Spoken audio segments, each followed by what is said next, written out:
Hey everybody, this is Lev and Mark at Keller Williams, and today we're going to be answering some questions that you had about real estate. Alright guys, the first question we got is, when is the best time to sell a house?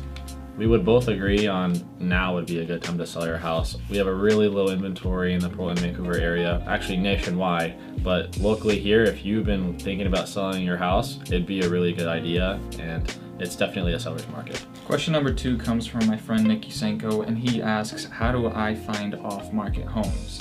I think the most simple way to find an off-market home is if you're looking for a flipper, you could pick an area that interests you, drive around and simply door knock those homes that look a little bit worn out, and you could try placing an offer that's under market value. Another approach you could take is if you're looking for a home that's turnkey, meaning it's ready to be moved into, you can try contacting homes that are for sale by owner. Sometimes these owners undervalue their houses when they place them on the market, and if you're lucky and you spot them first, you could get away with a really good deal. Another thing you could also do is search for properties that are delinquent on taxes. They could be looking to sell their home just to settle with the property taxes or any other debts that they have. Question number 3, how do I buy a house with no money, and can you lend me some?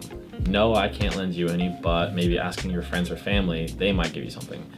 What Lev and I can do for you is we can give you in touch with some really good lenders, and so what they can do is inform you about programs you might qualify for. First-time home buyer programs, maybe with 0 down, 3%, 5%, 20%, and then you'll have a better understanding where you are and what it'll take for you to be in a home. It could be waiting a little while and saving, or you might be approved right away and we could start looking for something. Question number 4 asks, what happens when my house doesn't appraise?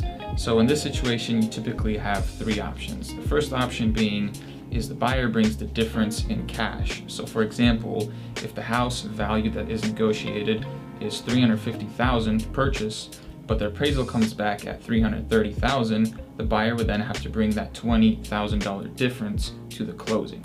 The second option you have is the seller comes down on his purchase price.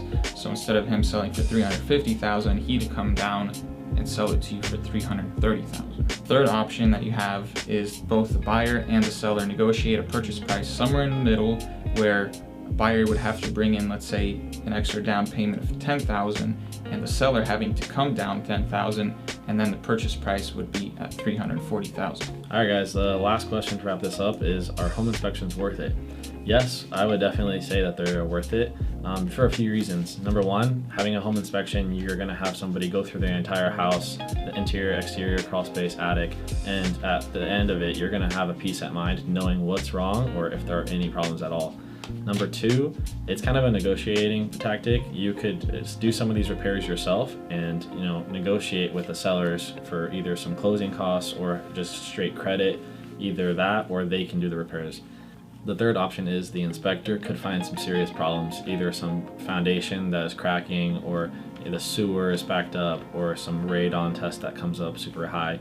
And these things can cost you quite a bit. So if you have these things figured out during this inspection period, you're going to be moving into this home with everything figured out, and you're going to be saving yourself some money. That's the end of this video. If one of these topics interests you, let us know, and we're going to make a longer video for you just so you understand. And besides that, Mark and I really want to thank you for asking these questions, for making this video happen, and we're really glad that these videos can help you learn more about the real estate market. But besides that, please give us a follow on Instagram. We'll put it up somewhere over there, and subscribe to our YouTube channel, Couve Group, and we hope you guys have a great day. Be on the lookout for our next video.